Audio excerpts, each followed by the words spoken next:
IITian बहुत ही socially awkward होते हैं, लड़कियों से बात नहीं कर पाते, डेस्परेट होते हैं। कि अब नंबर तो नहीं बढ़ते इतनी जल्दी, स्पेशली नए स्टूडेंट्स के लिए नंबर कभी नहीं बढ़ते। नंबर बढ़ने में लाइक काफ़ी टाइम लग जाता है, तो अब नंबर नहीं बढ़ते तो उसको लगता है कि मेरा कोई ग्रोथ है ही नहीं। 4-5 साल से उनने अपनी नॉर्मल लाइफ जी ही नहीं है।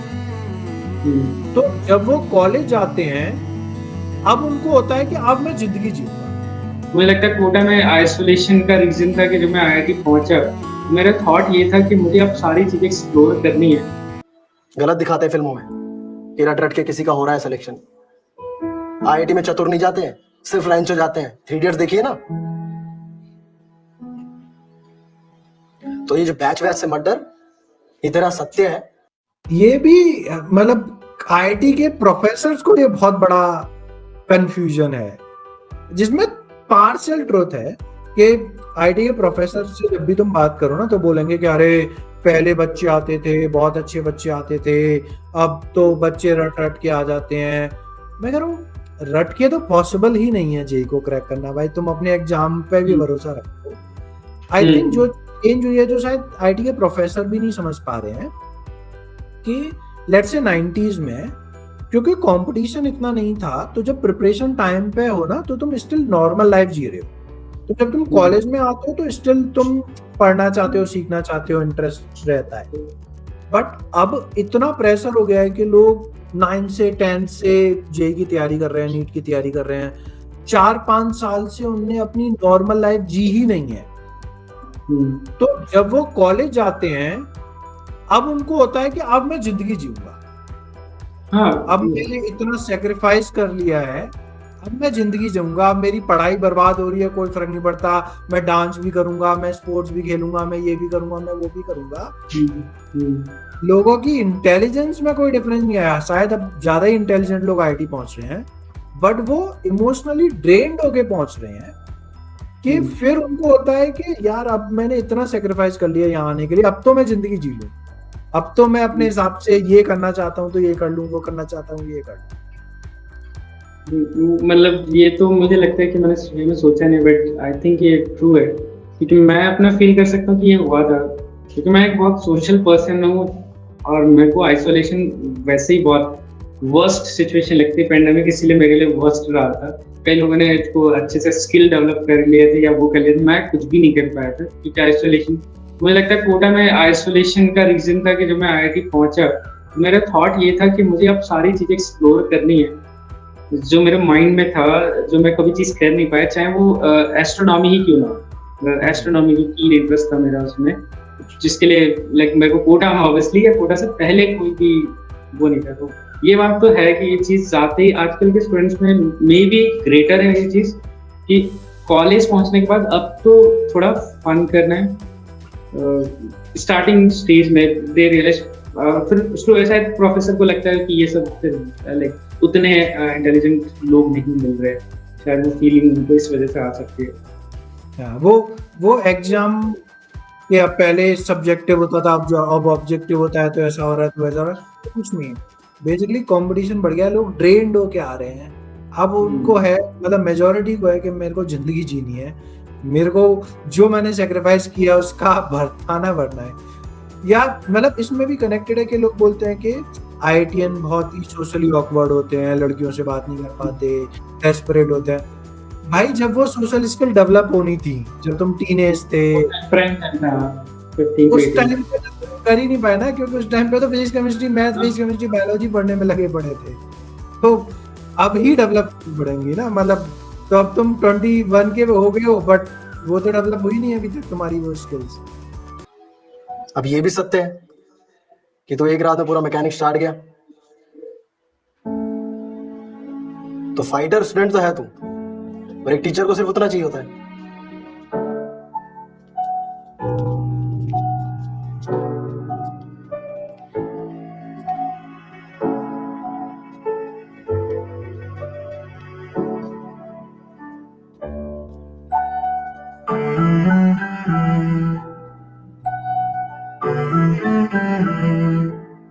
सिनेमेटोग्राफी बढ़िया करी है। अभी तक 2 सीन थे जिसमें वो अलग था क्राउड से, अपोजिट था। अब है क्या भाई, you are part of the crowd में। पहले जो सीन्स अभी कहते हैं, जब वो ऑब्वियसली थॉट में ही ऑपोजिट चल रहा था कि एक जेई कैंडिडेट को करना क्या होता है, वो थॉट में ही ऑपोजिट था, तो उसको ऑपोजिट जाते हुए दिखाया। अब वो उस लाइन पे आया कि हाँ, जेई के लिए कंपटीशन लोगों से नहीं है, कंपटीशन खुद से है। वीक बाय वीक हमें इम्प्रूव करना होता है, हम किसी को रोक नहीं सकते लाइक हमसे अच्छी रैंक लेने के लिए, कोई ना कोई तो अच्छी रैंक लेके आएगा ही। बट हम कितनी अच्छी रैंक ला सकते हैं ये जरूर मैनेज किया जा सकता है।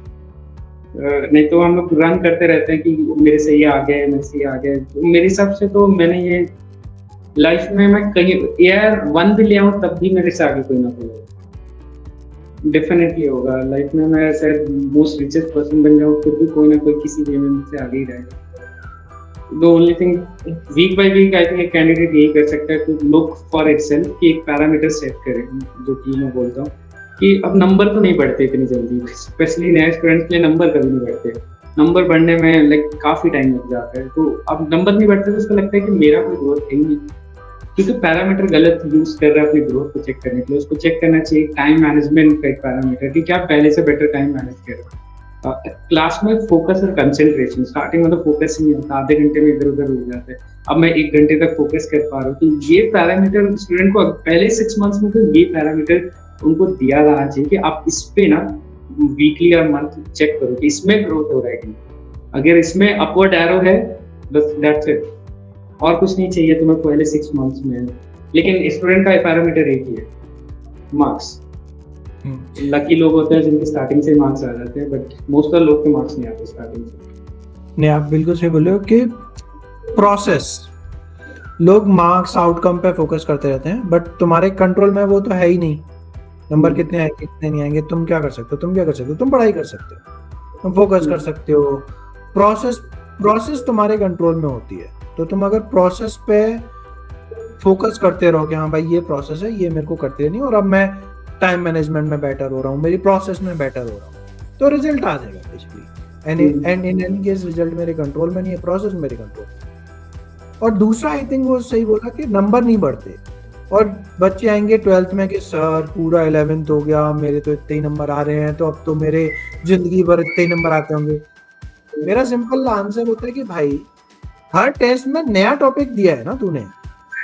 हमारी प्रोग्रेस कब होती है, जब तुम सेम टॉपिक को 2 बार 4 बार 6 बार 8 बार पढ़ोगे तो प्रोग्रेस होगी। बट अगर तुम हर टेस्ट में नया टॉपिक का टेस्ट दे रहे हो तो तुम्हारी अंडरस्टैंडिंग तो उतनी ही रहेगी। तो अगर कांस्टेंट नंबर आ रहे हैं, मतलब एटलीस्ट तुमने सारे टॉपिक सेम लेवल तक तो कर लिए हैं, which is a progress itself. Progress तो उसको भी माना जाएगा लॉन्ग रन में। हाँ, और प्रोग्रेस कब होगी, जो एक्चुअली में मेजॉरिटी ऑफ स्टूडेंट उस प्रोग्रेस फेज को कभी एक्सपीरियंस ही नहीं कर पाते, विच इज कि तुम लगे रहो जब सितंबर अक्टूबर तक सिलेबस खत्म हो जाता है। नाउ थिंग्स हैव कंप्लीटेड, अब तुम बड़ी पिक्चर देख सकते हो, डिफरेंट चैप्टर के कनेक्शन बिठा सकते हो, और अब तुम रिवीजन करोगे। अब तुम सेम चीज को 2 बार 4 बार 6 बार 10 बार पढ़ोगे, अब तुम्हारी प्रोग्रेस होगी। तो प्रोग्रेस स्टार्ट होती है जब पूरा सिलेबस खत्म हो जाता है और रिवीजन जब स्टार्ट होता है। बट मेजॉरिटी ऑफ स्टूडेंट उस टाइम तक तो गिव अप ही कर चुके होते हैं, तो कभी वो प्रोग्रेस फेज को एक्सपीरियंस ही नहीं कर पाते, लिव अप ही नहीं कर पाते। इसीलिए मैं बच्चों से बोलता हूँ बेटा ये गेम इंटेलिजेंस का नहीं है, ये गेम परसिवरेंस का है।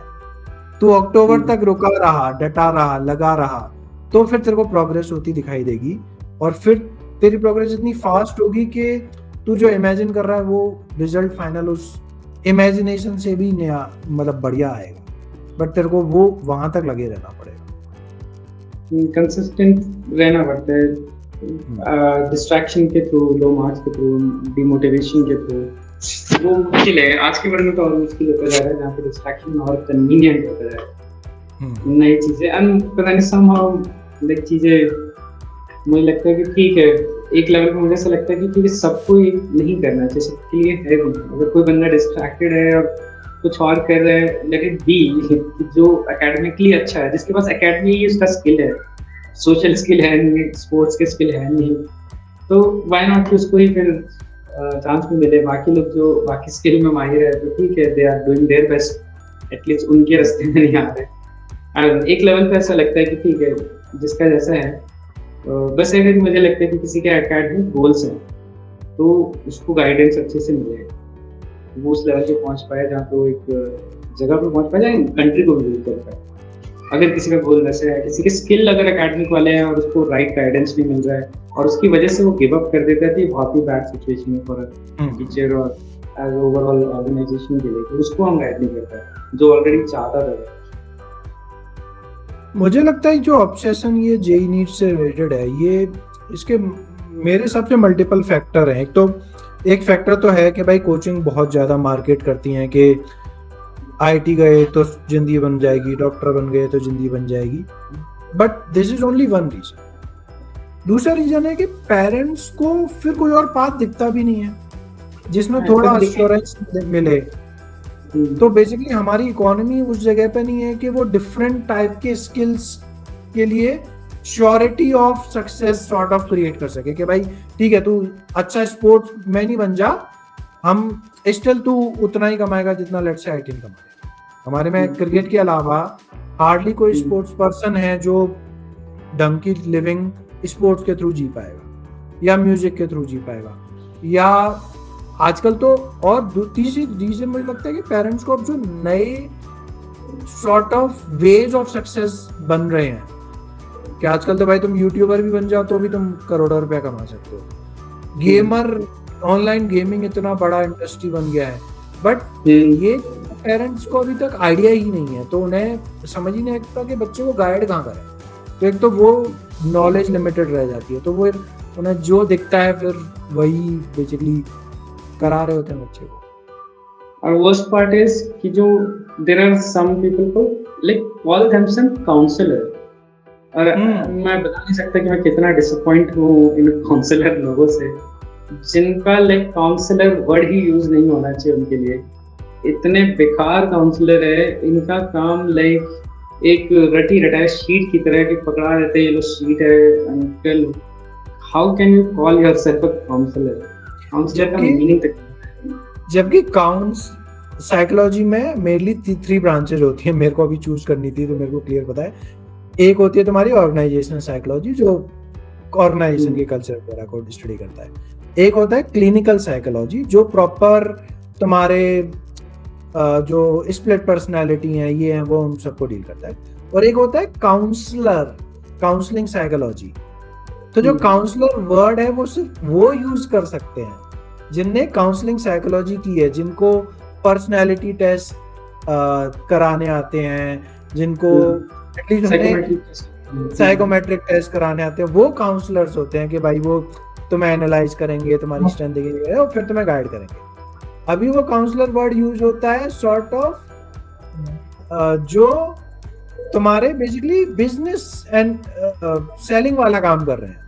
कोचिंग जो बेसिकली कोचिंग में जो तुम पहला पर्सन जिसके कांटेक्ट में तो उसको काउंसलर बोलते हैं।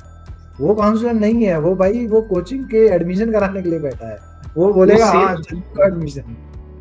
ये उसमें भी होता है लाइक ये जैसे एमएचसीईटी की बात कर लेते हैं महाराष्ट्र में, अब जब रैंक आती है बच्चों को तो ये अब बच्चों को लाइक मैं वो भी अलग इश्यू है, जीरो नॉलेज है क्या कॉलेज लेना क्यों लेना है।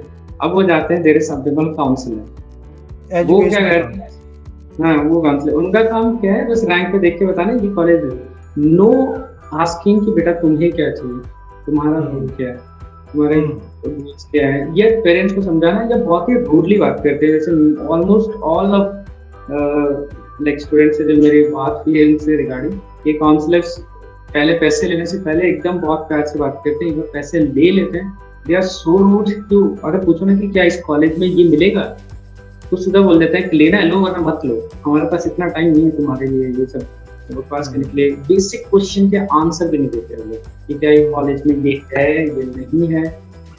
तुम इससे अच्छा तुम चैट जीपीटी पे सर्च मार लो, उनको 7-10 देने के बजाय, क्योंकि वो उनसे तो आंसर ना मिले। मैं तो लाइक मुझे लगता है पहले कुछ तो इफेक्टिव काम करते हैं। आपको भी पता होगा हम लोग भी इंस्टीट्यूट में वो काउंसलर का नंबर देते थे, वो वही सेम काउंसलर है, they are very rude at this point of their, directly students को कुछ भी बोल देते हैं, एक बार पैसा मिलेगा। और वो पता है मोस्ट ऑफ द कॉलेज जो मेरे कांटेक्ट में थे उन्होंने उनके थ्रू लिया भी नहीं, वो खुद से ही जीटीपी करके सर्च करके खुद कॉलेज गए, खुद से ही लिया। वो उनकी लिस्ट तो ना काम आई उनको, ना उनके लाइक सजेशंस काम आए। एक ने तो बोल दिया था कि इस कॉलेज में तो एडमिशन ही बंद हो गया है ना, कंप्यूटर साइंस में। फिर वो पर्सनली गए, विजिट करके आए, बोले नहीं हमारा तो ओपन है। कौन सा लोग पता है, उसको 7,000 दे रखे हैं। ये अच्छा बिजनेस अपॉर्चुनिटी है बेसिकली। हाँ, मतलब कि बच्चों को पता नहीं है, जीरो, मतलब ऐसे भी नहीं कि थोड़ी नॉलेज है, zero knowledge until unless parents बहुत एजुकेटेड ना हो या प्रोफेसर ना हो, टीचर ना हो, नो आइडिया। पेरेंट्स को, अब उनको एक बंदा चाहिए जो उनको बोले कि कॉलेज ले लो, ये कॉलेज ले जो लो, ये बोले, ब्रांच ले लो, ये सही है। अब जो उनको पैसा दिलाने के लिए कन्विंस कर रहे हैं। Good business opportunity.